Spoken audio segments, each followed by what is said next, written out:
spent 3 minutes on absolute random bullshit because we, instead of smoking and then, starting and then smoking for the podcast, we just smoked. Do you want an edible?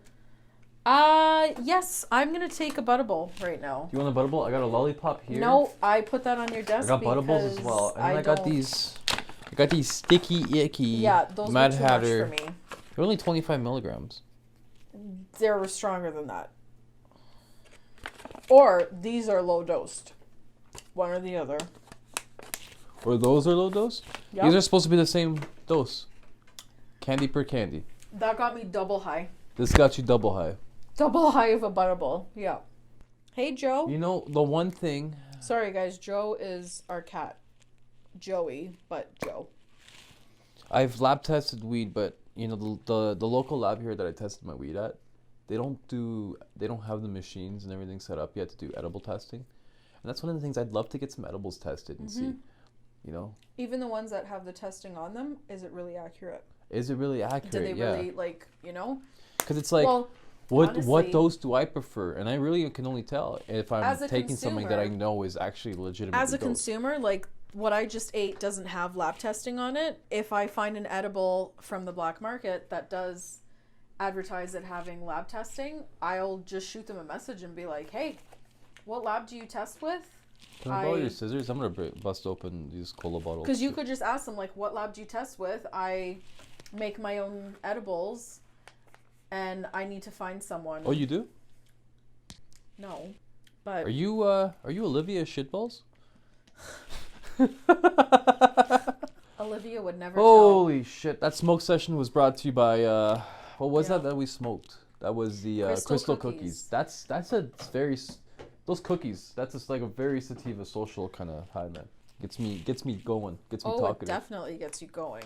You were talking about us getting into a fighting match ring thing shit. No, I was just saying we could go to a boxing ring. I do agree that would be sick couples therapy, but I still say, like, you could knock me the fuck out, and I don't think I could knock you the fuck out. I just can't. It's not about that though. It's not no, like I know, they like, hit you hard. I know you wouldn't intentionally hit me hard, but it's kind of like those rage rooms where you go into it thinking, oh, I'm just gonna, like, break some shit, and then you really get into it because you're releasing, right? It's not a bad thing. It's a great thing. I feel like these taste stronger than these. Is this a ploy? No, I'm just saying to get me to have another one. When I first started eating these edibles from this brand, I felt like there wasn't as much of a cannabis flavor, and now there is. I don't know. Maybe it's because I stopped eating them for a bit, and now I'm eating them again. I agree, actually. I taste Everclear. Is that what it is? I think so. Like the alcohol base, right? More. Yeah. Yeah, I didn't before. Mm-hmm. I do know, because I've seen them everywhere now, that they're busier. So, unfortunately, some great products go to shit once the company gets too busy and they can't handle it. I don't know, man. Some things it's crazy because some things never get affected by that.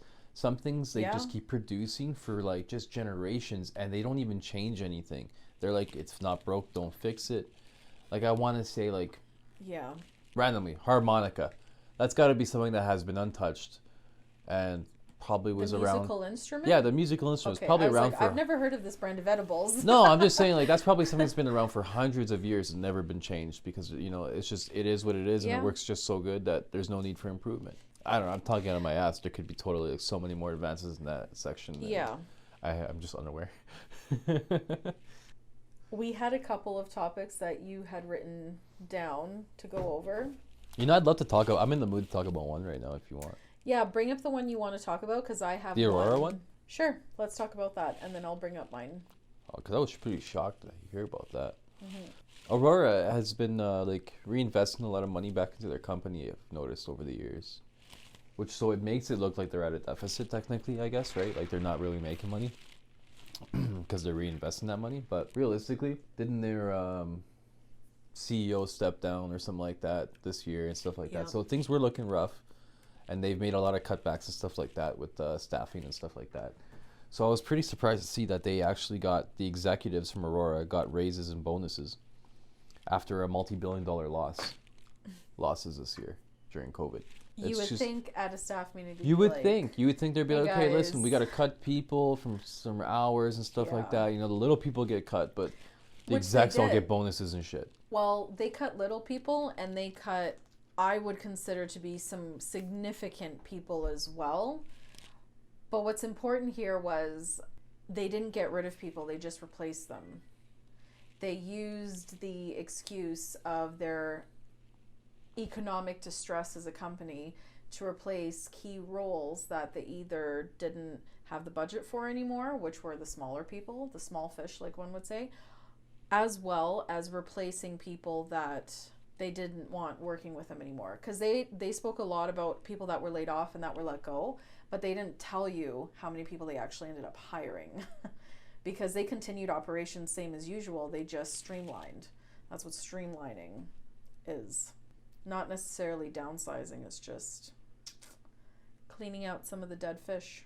Well, I used to buy off Aurora when I tried to use LP medicine. I can't pay those prices for that quality of weed from Aurora. I don't know what it is. Anything from Aurora tastes like it's almost like, except for that Ghost Train haze. That's the only thing that really has a lot of flavor to me. But everything else just pretty much. And that Ghost Train haze is so hard to actually find. Yeah, and then like everything else just feels like it was like cured in an open room, like a huge ass warehouse. It was just no flavor to it. That's exactly. Wouldn't be surprised, kind of thing. You know what I mean? Like. Yep. I'd like to believe that these LPs do know how to grow good weed, but it's either A, not remaining within the country, because Canada is huge for exporting cannabis. Huge. Most of it goes out.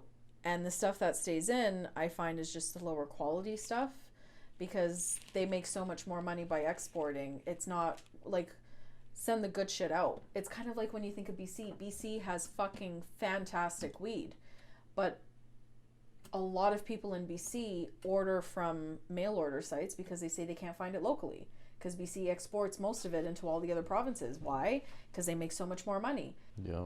So it's the LPs, I truly do think, can grow really good weed. I just think we're not seeing it because it's not in our hands, because they have the technology, they have the brains. Like, they've hired people from the black market that were extremely successful. Those people are still successful, they're just legally successful now, and it looks very different than what a black market successful would look like. But I think it's just because we like to support a bit more black market than legal, just for financial reasons. It's not affordable to smoke as much as we would like to smoke off of legal weed.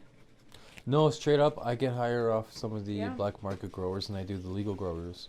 That's really what it goes down to for me. It's quality, right? Quality and quantity. How much can I get, and how great is it going to be? I'm going to go with what I think is best. I find certain growers on the black market have more effective cannabis per hit. Mm-hmm. And it's more of, because there's more terpenes present, I find it's more of a full spectrum effect. And that's what I enjoy more. There's people who grow weed very differently. Mm-hmm. Some people are more hands-on and appreciative to their plants and give them more attention. And other people like more of an automated process where they don't check up on the plant very much. And that, to me, is more commercial weed. And then it's like, they won't take the time to fully dry it, to fully cure it. They'll auto trim it. They won't hand trim it. Little things like that really make a difference at the end of the day for me as the consumer, and as in how much I enjoy the product. For me, it is like ritualistic. I like to fucking look at the weed, break it down, roll it up, and then fucking look at the joint and be like, yeah, nice roll, and then spark it. If we get to a point in society where all legal dispensaries just basically have pre-rolled weed and everything's just pre-rolled, ready to go, I'm probably going to be one of those old farts that go around with a bag of fucking, a bag of weed and just rolling my own joints up still, like those people who roll up their own cigarettes. Because to me, it's just, that's the whole thing for me. I was just going to say, like, the people still rolling their own cigarettes, like, exactly, yeah. Yeah. It's more of a ceremony. I don't know, it's just been so long doing it that way, to change now just doesn't make any sense. What I wanted to touch up on, unless you have anything else you wanted to mention about the Aurora thing, We're both baked, so it stems off into like, it branches out into different topics. There's nothing there really for me at Aurora. I don't know what else to say about them.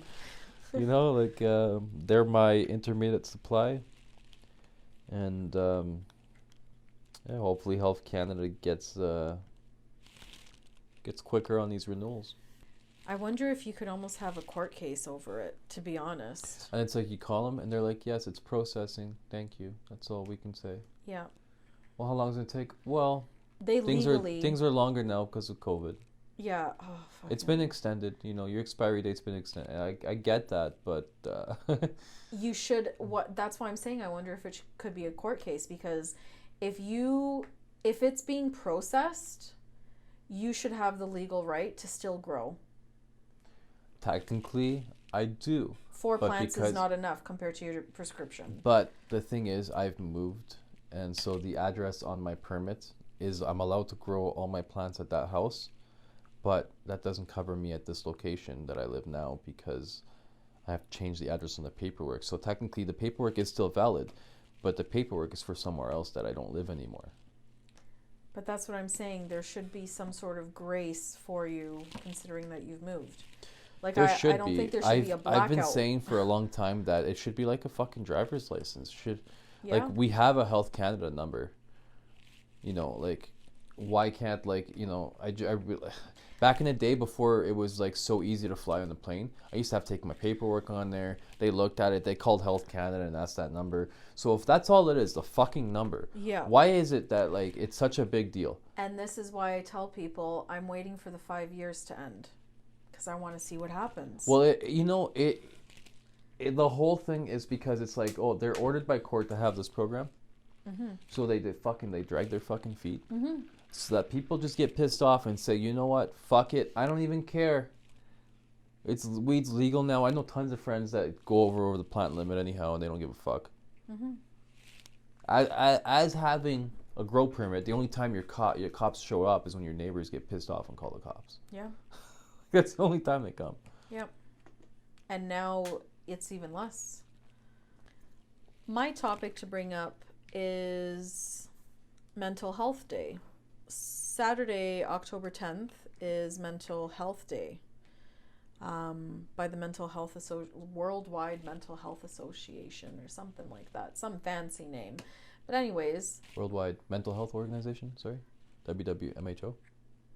I don't know if that's the acronym. It sounds legit. I don't know who these people are. I don't know. I'm assuming that's the acronym. But someone somewhere said today that, or on Saturday, October 10th was Mental Health Day. So I'm like, okay, I'm going to run with it. So one of the episodes, we were talking a lot about COVID and the impact on mental health, and not just COVID, but the fact that because of COVID and because of everything going on just generally in the world right now, a lot of people's mental health is struggling. I wanted to kind of touch up on that and just bring the importance of self-care.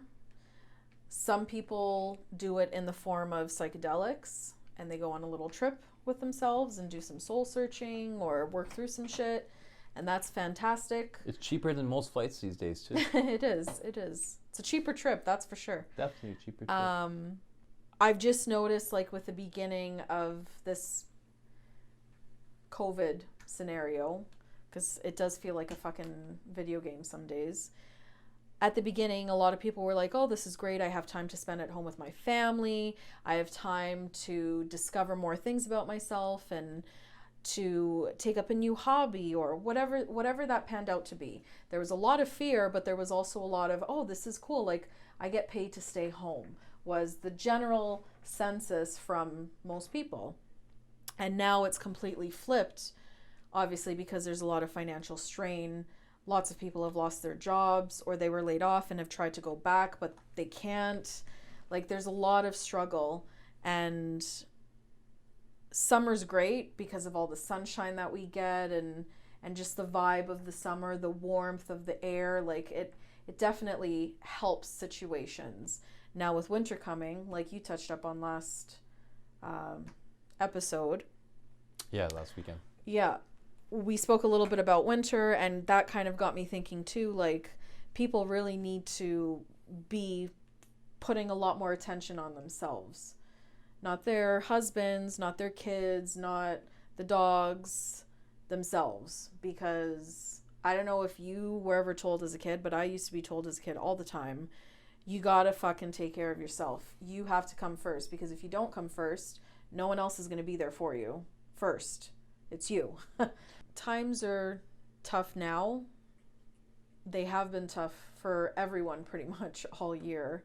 It's important that we just take that extra minute or two to check ourselves and to prepare mentally for the task at hand, or if something stressful comes up, like just take that pause, just take that breath and just remind yourself, like, you can figure it out. This moment sucks, but not every moment does. The world's going to be suffering a lot more than what it already is before it gets any better.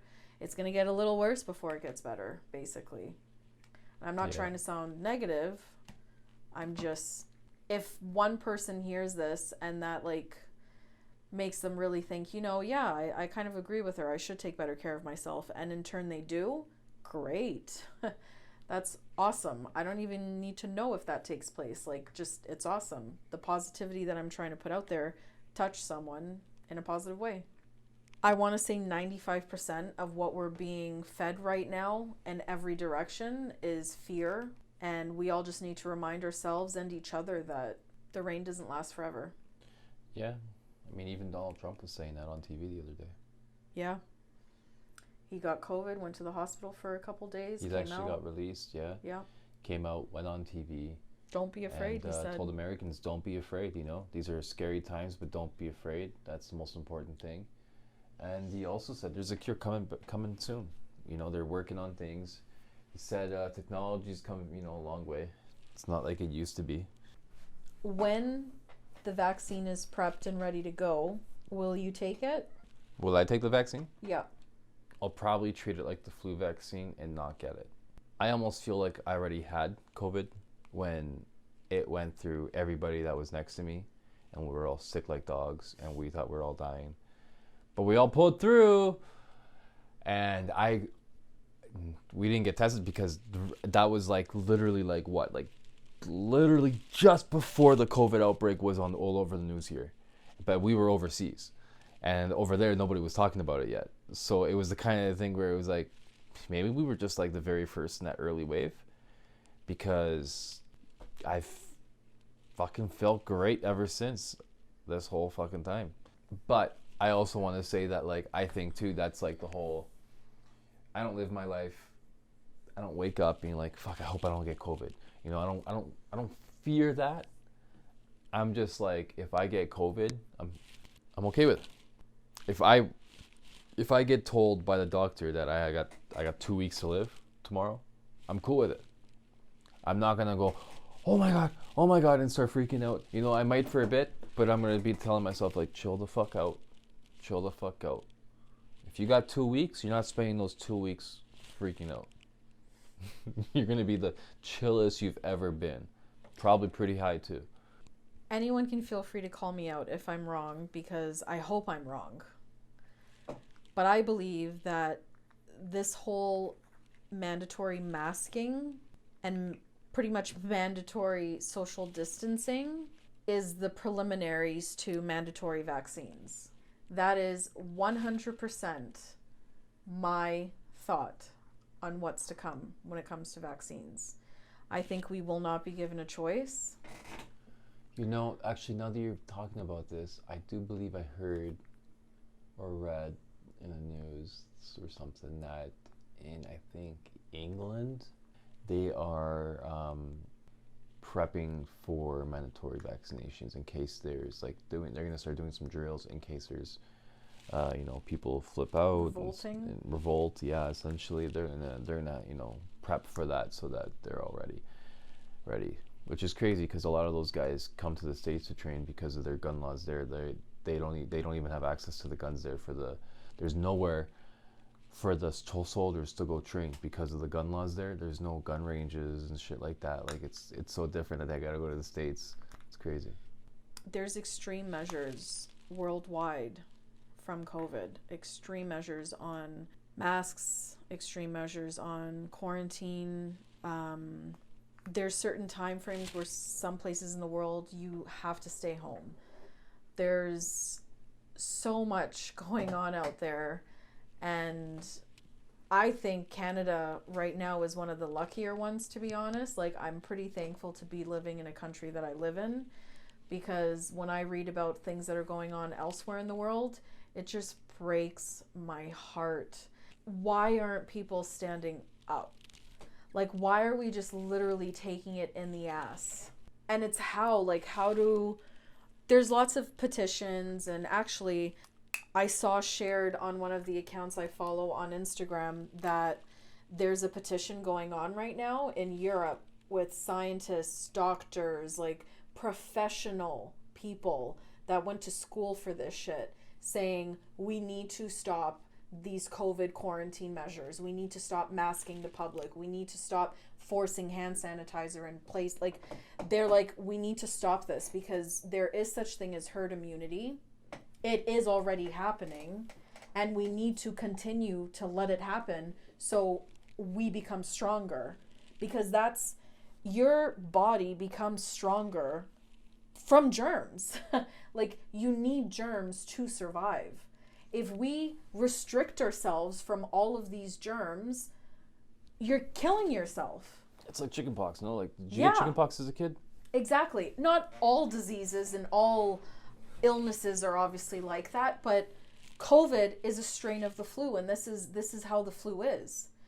There was another article, and this was off of, I need to start remembering where I read these things from, because I read them from like actual websites that are proof. You got no proof. That's the There's thing, no is I sound like I'm just up. bluffing. I know, but You're literally right now. You just told me you're gonna make this up. Off camera. The infection. Mic. Oh, you make me sound like I do this shit. But seriously speaking, though, the media right now is focusing a lot about the cases that are occurring, but they're not focusing a lot about the amount of deaths, because the deaths have actually gone down.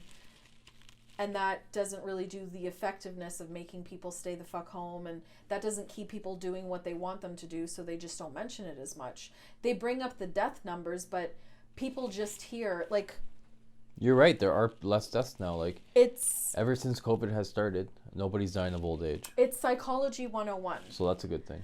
When you have a good thing to say to someone and a bad thing to say to someone, and you ask them what they want first, majority of the population is going to say, tell me the good first, because they want to start with the positive, because it helps with the bad, right? If you start on a positive and end on a negative, chances are the negative is going to be easier to process because you started on a positive. Mm-hmm. That's just psychology. So if you think of reverse psychology of that, if you want to start people in the negative and keep them in that negative, you start with a higher number. So COVID's higher number is the positive cases of COVID. So when you have a number like 20,000 people and you have a number like 900, if you want to make people afraid, you start with a bigger number. Doesn't matter if the bigger number is more significant in the case that you're trying to prove. That's what psychology does. You just automatically see the big number, and that's what you put emphasis on. That's the impact. People need to realize that they're just using basic psychology in order to push whatever it is they're pushing with this COVID. Yeah, psychology's something a lot of people don't realize about much things. You know? I hate that we talk so much about COVID, but it's like, how do you not? Well, sometimes I'm just like, I'm just going to sit back and let you talk, because you got a lot to say about certain topics, so I just let it write it out. And I'm sure the listeners love it because it gives them stuff to listen to. Yeah. A lot of it is just me ranting, but I do feel like some of what I say is actually pretty valid and But you're bitching useful. Becky. That's your thing. That's true. I bitch a lot. That's I bitch all thing. the time. But mental health matters. It totally does matter, man. It does matter. There, like, suicides are at large. You got more veterans dying from suicides than dying in the battlefield. Yep. Mental health is at an all-time high. Kids are not being able to socialize like they're used to. They're being deprived of that human interaction part, which is for them to not ever have had that kind of isolation. It's like basically the equivalent of fucking being thrown in jail. Like, you know, you're just cut off from human interaction in that aspect. Yeah. You know? And even worse is those kids that are home, but home is not a safe place. Yeah, there's that too, right? For a lot of children, school is their safe haven because it prevents their parents from beating the fuck out of them. Because they know that the teacher's going to see, or that the kid might, you know, like school makes a big impact. And I know right now, like, kids are still in school. They're still getting an education in a sense. However, the new normal for them is not okay. Like, it's like you're saying, it's depriving them of some core foundation. Right? Like, that part of their lives is supposed to be skipping class, getting high, breaking into cars, and doing stupid shit kind of fucking things. You know what I mean? Like, that's that period of your life. You're talking high school. I'm talking elementary. Or maybe you are talking elementary. I don't know. I don't know your childhood as much as I think I do. But I was first caught skipping school in grade 5, I think. Grade 4 or grade 5. that's not bad. Me too. Right? Not too bad. Or maybe it is bad and I'm just as bad. But yeah, me too. And I had been skipping for maybe 5-6 months, not for too long. But I had been skipping for 5-6 months. Just to go across the street, because my friend's house was across the street from the school, and her mom would let us watch TV. Her mom was a stay-at-home mom, and she'd make like killer food. Killer Asian food, man. So good. Fuck my mom's sandwiches. Why the fuck do I want a sandwich when I can have fucking chicken fried rice and like homemade chicken balls? Have you ever had a homemade chicken ball? Never in my life. So it's okay. You know when you go to Jamaica and you have a Jamaican beef patty? Yeah. It's kind of like that. It's like different, but better. Different. You know, I'm not gonna lie though. The beef patties back in Toronto, not everywhere in Toronto, but certain spots in Toronto were pretty authentic Jamaican beef patties. In Toronto? I remember I used to go to, where was that? That was it Lawrence? And there was a shop up on Lawrence, and they had, or was it Eglinton? Can't remember now. But anyhow, they had this Jamaican beef patty store, and man, good beef patties. That's something I haven't had in a while now, is a beef patty and cocoa bread. I know I'm allergic to them, but are you allergic to beef patties? Technically, no. But technically, some beef patties have MSG. And realistically, no motherfucker should have MSG. I mean, you know, there's people on both sides of the spectrum on that kind of thing. There's the ones who are like, there's nothing wrong with it, and the ones who are like, it's not good for you. So to me, it's just like, okay, I guess I'll just avoid it and just be better off. You had written out another topic that I think is kind of cool. No, I remember it. I remember, Barry. Well, this is the list though. I don't need the list. I got the list up here. I learned to read by reading my it. Brain. I learned to read by reading off the warning label on the cigarettes. So it's for me. I gotta have it. I'm just kidding. That's Ricky from Trailer Park. Jesus Christ! I was gonna say, man. Like again, I thought I knew your childhood. I do not. Nobody knows my childhood, but the people that were there. Very true. Yeah. I'll tell you what though. I wasn't a little bitch as a kid. You've never been. I never took shit. Yeah. Never took shit. I'm ready to fight for my own, always. It's interesting you say that because my first impression of you was, fuck, he's so stubborn. That was my first impression. I was literally one of those kids where you're like, don't push this button. And I'm like, I have to push that fucking button. No. You need to fully explain that. You were the kid that didn't wait for you to, like the person that said not to push it to even walk away. You did it in front of them. Like in front of them. Like yeah. Fuck like, you. Fuck Boop. you. I have to push this. Yeah. Oh, I know. It's my destiny. Look at what I can do. The topic you had written that I thought was a cool one that when you explained it to me, I had no idea really what it was about, is the hashtag Proud Boys. Yeah, you like that one, eh? Yeah, I was pleasantly surprised that you brought it up. Well, you know, we both know somebody in the military that's a proud girl. That's a proud girl? Well, it's Proud Boys is the Oh, hashtag. I was like, what do you She's mean? she's a proud girl. Yeah, You know, and you know. I don't think that's a hashtag trending right now, but fuck it should be. if So fucking basically, what I was thinking was like, you know, like it's cool to see that how like there was a time when depending on your sex or whatever, you couldn't really willingly enroll to serve your country, but now it's like your sex doesn't matter. Your nothing fucking matters. Like what was it the other day? I heard that the Navy SEALs too were trying to use non-gender specific things. they're trying to use they And them versus him and her, which is very different to see.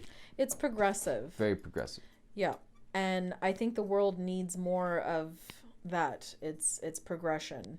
However, and of course, Bitch and Becky has something to say. Okay, I'll sit back here. You take that dab, boy. Take this you dab take that while dab. while you go off on this. When it comes to progression, I'm all for it, so long as it doesn't erase history.